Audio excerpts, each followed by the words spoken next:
this seems to be like a new trend you're seeing. Yeah, it's really catching on, especially around Clemson's campus. Seems like everyone is taking part in it, or at least, knows what it is, so. Now, just to clarify, these are magic mushrooms? No, absolutely not. These are legal, and they can be eaten just like any mushrooms you'll find at the grocery store. So this is a new trend, mushroom cultivation, and probably what makes the idea so appealing is the simplicity of the process. To get started, you'll need to buy a medium-sized bucket.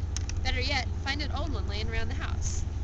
Next, a mushroom habitat can be made using newspapers, old magazines, even pulp egg cartons. And here I've got some cereal boxes.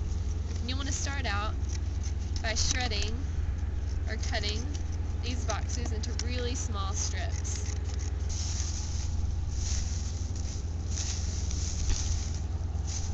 And you'll want to fill the bucket up about halfway so that it looks something like this.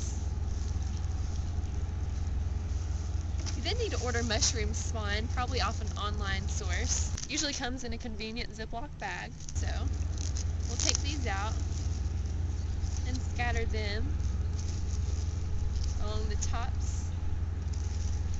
And you'll want to use the entire bag probably.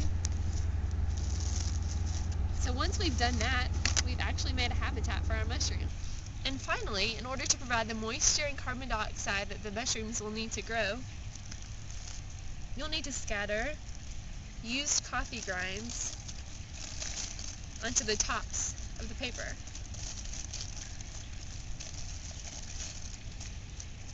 In this type of setting, it's best to purchase mushroom spawn that prefer the indoors with access to natural light, and within only a couple of months you'll have your very own mushroom.